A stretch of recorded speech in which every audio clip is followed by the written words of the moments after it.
Hey guys, Matthew. In this video, I want to share with you guys a strategy that I made in order to earn 75 Exalt pure profit over the course of a single day. Now, one thing to note is that I'm playing a build which is pretty fast. So instead of talking about profit per hour in today's video, I'm going to be talking about profit per map. The reason for that is that you can go ahead and run these maps yourself on your own character and do the strategy and then kind of time how long it's taking you to do one set.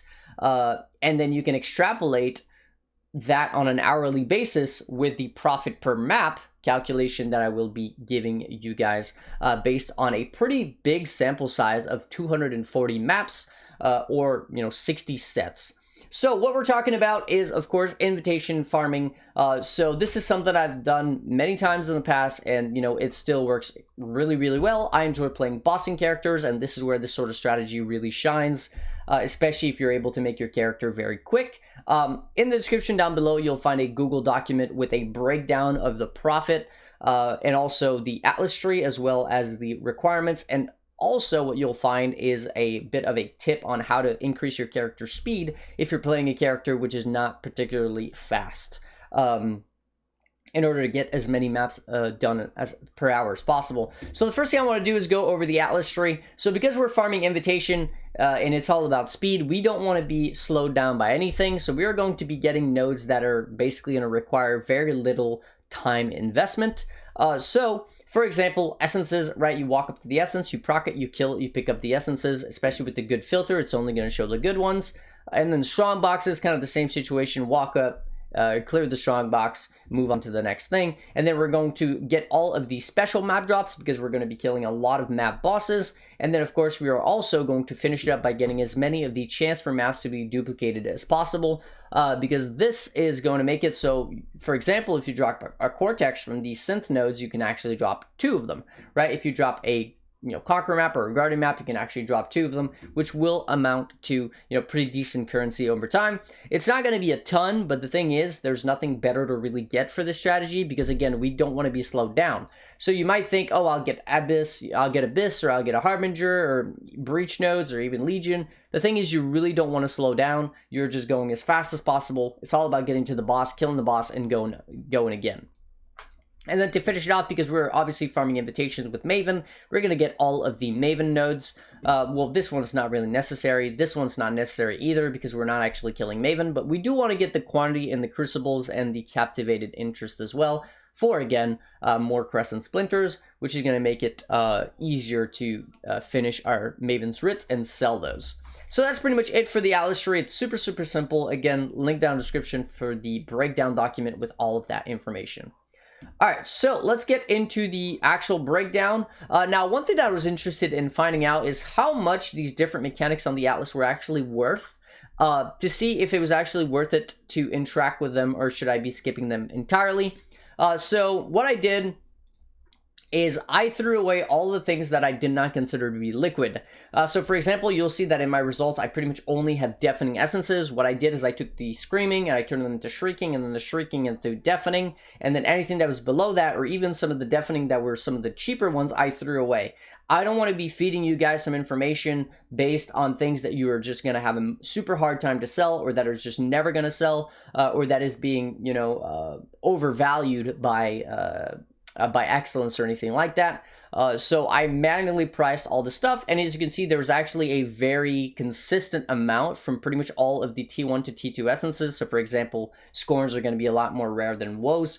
So it's very, very consistent, which is kind of what you'd expect, over the course of 240 maps. It's a pretty decent sample size.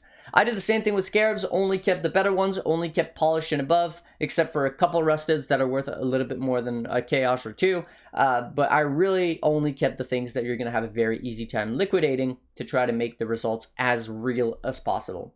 So going through the breakdown, over the course of 240 maps, I made 963 Chaos worth of essences from just the ones that you see here, which is about 4 Chaos per map, which is not bad considering we're going to be buying the maps for about 11 Chaos, or 11 to 12 Chaos. I'll be showcasing how we do that a little bit later on. Scarabs breakdown, now Scarabs is not entirely accurate because yes, we do get Scarabs from the secret operations, right, from the operative strongbox, but a lot of my Scarabs are actually also from doing the treant recipe. When you're farming that many maps, you are going to want to do that recipe as many times as humanly possible. I probably did it 15-20 times over the course of the day, so a lot of the Scarabs are actually coming from there. But one thing that I didn't put as part of the Scarabs breakdown is things like divines, right? Like I came out of this test with 18 divines, and 15 of them were probably from strong boxes. So yes, it only shows us 2.5 chaos per map, and it's honestly not that good. I was actually kind of disappointed with how weak the strongbox nodes are, but they require basically 0 investment and 0 time. So you just kind of click it, you clear it, you pick up the stuff, and off you go. They drop, maps. They drop, of course, 6 links. So I would say overall that they are worth it. And, that 2.5 chaos per map doesn't look like much, but in reality, this is like a quarter of the price of the map anyway. So it's really not that bad. Now, map breakdown, this is what I was talking earlier about these special maps, right? We're going for Conqueror maps, Elder and Shaper Guardians, and of course, synthesized maps. So over the course of the day, I made sure to keep all of those to have an accurate amount. I dropped 14 Elder Slayer maps, which are about 30 C each, which is about 1.75 chaos per map. Shaper Guardian maps, I dropped 29 and Elder 27. So as you can see, they're very similar because they have the same drop chance, which is like 3% or 4%. So yep, the math is pretty good there. 1.3 chaos on average per map from Shaper Guardian maps and 1.9 for the Elder Guardian maps. And then of course we're going to be taking advantage of favorite map slots, right? So you'll want to use all your favorite map slots for the best current map, which is City Square. There's a lot of people right now who are farming maps without investing anything into them. They're just going in, basically going straight to the boss, killing him, and trying to get as many invitations for the 2 new bosses as possible, and of course also doing the altar stuff. So there's a huge demand for maps in bulk like City Square, like very small maps where you can go directly to the boss, like coves, things like that. So these sell for about 5 C each, and over the course of my day, I dropped 115 of them, which is about 2.4 chaos per map, which is actually pretty damn good. It's better than any of the actual special map drops. So yeah, getting your favorite map slots is going to be pretty good for this. Now, the sets breakdown, this is going to be where most of our money comes from. A lot of it is going to be Shaper sets over the course of 60 runs, or 240 maps, right? 60 sets of 4 maps. I dropped 90 Shaper sets. Now, this is excluding what drops in the invitations, but yeah, this is because of Guardian's Aid. Now, Guardian's Aid makes it so when you're about to kill a Guardian, they will revive to full HP with an ally, and that ally has like a 50% chance to drop a fragment as well. So after doing 60 rotations, we are going to end up with 90 sets, 1.5 times, and which is about 11.25 chaos per map from the Shaper sets alone. So as you can see, the maps are essentially free from the fragment alone, and everything that I've mentioned so far is pure profit, not to mention the Maven sets as well. So every 4 maps, you'll do the formed invitation. Now, this is not 100% accurate because you'll have to buy it sometimes. But for me personally, over the course of my 60 sets, I had to buy it about 20 times, which means that I was self-sustaining roughly 66% of the time, my invitation, and the other 33% of the time I actually had to pull the trigger and buy it from another player for, they go for about 38 to 40 chaos. But you'll easily make that money back from the Ritz splinters alone on the invitation outside of everything else. So it's definitely worth spending the currency to get this done. So yeah, this is not 100% accurate, but Maven sets, if you were able to self-sustain 100%, would be 13.75 chaos per map in value. And so in reality, I guess if you wanted to be a little bit more precise, doing the Maven invitation is worth about 9 chaos per map, which is pretty huge because that alone, again, is almost the price of the map. Okay, now let's look at my results over the course of my 240 maps. So my investment was 240 maps, of course, and I paid about 10 to 11 chaos, some of them 12 chaos each, for a total of about 2,640 chaos. And then 600 chaos is how much I put into my stash in order to be able to buy invitations whenever I needed it, and also to roll the invitation, like rolling currencies, Alex Scours, Valorbs, stuff like that. Now, in terms of how I actually rolled my invitation, I rolled it to 70 quantity using Alex Scours. So anything 70 and above, Nothing really under that. I wasn't keeping things like even 65, so 70 and above, and then I would val orbit in order to sometimes get really juicy ones like 100 plus quantity. And this was pretty good because it would take only 5 to 10 alch scours on average to hit the 70%, which is kind of seems to be the threshold for 5 splinters every single time, and then sometimes 6. And then again, those juicer maps, when you val orbit, will go up to even 7 splinters as well. So my total investment in this strategy was 25.9x, and the cool thing is buying all this and setting it all up took about 5 minutes. It's very, very low maintenance, and we are not even going to be rolling the maps. We're not alching the maps. We're not chiseling. We're literally just buying it and putting it in the map device. Now, of course, there are mods that your build cannot roll. You'll also have to identify them, something that I personally didn't even have to do because my build can do any map mod. But yeah, you'll probably have to ID it, spend a little bit of time looking at the mods, see if your build can do it. But for me, I was literally putting it in and going, and this is also something that Seismic Trap could do very well as well. You don't really have to worry about any of the map mods. Okay, so in terms of returns, in terms of bubblegum currency, I made 6.3x. So this is anything that is not exalts or chaos in my stash tab. So, you know, sextants, unmakings, divines, etc. All of that stuff amounts to about 6.3x. And of course, this is liquid currency, so it's very easy to account for. 55x. Now, if you're wondering where the 55x comes from, is that I've actually sold a lot of the stuff as I was going already. So as you can see, I've only got 3.7 Maven's Writs remaining, and I farmed well over 30 of them.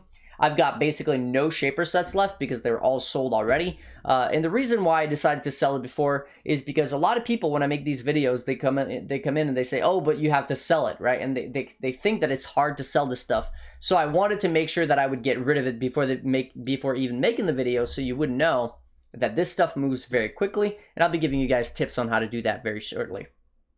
Okay, another 8 Exalt in Chaos maps. Now this is only the special maps. Accounts for about 10x, 7.7x worth of just the better essences. Again, I got rid of all the bad ones. Scarabs, only the better Scarabs, about 5x there, or 4.8x there. The Mavens, what I have remaining is about 3x worth. The leftover Shaper Frags, which are not sellable as sets, but of course, if you kept farming, eventually it'll equal itself out, and you can sell it as sets, is about 2.5x there. The Orbit Conflicts, so I dropped 14 over the course of 60 invitations, which was definitely a little bit lower than I initially anticipated, but yeah.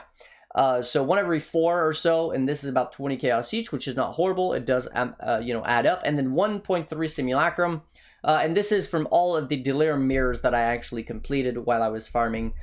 So, they dropped me 10, 20, 30 splinters, and over time, as I got enough of them, over 240 maps, I was able to complete a single Simulacrum and 1/3 of another one. So not amazing there, but whatever. For a total of 101 Exalts, and that is 75 Exalt pure profit over the course of a single day of farming. Now, of course, a single day for me is a lot more than a single day for the average Joe. But again, what I want you guys to focus on is the profit per map. Not the profit per hour, not the profit per day, profit per map based on these prices, which are probably going to stay pretty much the exact same. But yeah, the profit per map is 39.1 chaos. Essentially, every time you buy one of these Shaper Guardian maps for 10, 11, 12 chaos, you are going to quadruple that money after you kill the map boss, right? You're going to turn your 10 chaos into 40 every single time you kill one of these map bosses. If you do, the exact same strategy that I do, and then you can easily extrapolate that to how many maps you can run on your build per hour and figure out how much is that for you. For me, this took something like 8 hours or 9 hours or so. So it was actually quite good profit per hour, but I'm playing a very fast build. Okay, now let's talk about the requirements. There's only a couple things that you'll need for this because, as I said, it's very low maintenance. The first thing is this. A search to the formed invitation in case you can't, you don't drop one. You'll have to buy one every so often. As I said, about 33% of the time you'll have to buy one. And then, unfortunately, we are going to be utilizing a third-party a third-party community tool in order to be able to easily buy and sell our maps and make this strategy much, much easier than if we didn't have access to this. And this is TFT. So what we're going to go for first is bulk maps want to sell. And this is where we are going to buy our maps. So you'll just go down into the Arc Nemesis softcore bulk want to sell, go down to bulk maps, and then you're going to look for people who are selling Shaper maps. For example, this guy here has 57, 58, 48, and 40, so he's got 40 sets of Shaper Guardian maps, and it looks like he's selling them for 40C, which is 10C per map, even cheaper than what I've been saying. So you could easily buy all 40 sets, and then you're pretty good for quite a few hours. And then after that, once you farm these maps and you're like, whoa, I kind of want to sell stuff now, you're going to head over to bulk sets want to sell. And this is where you can sell your Mavens. And this is also where you can sell your Shaper sets.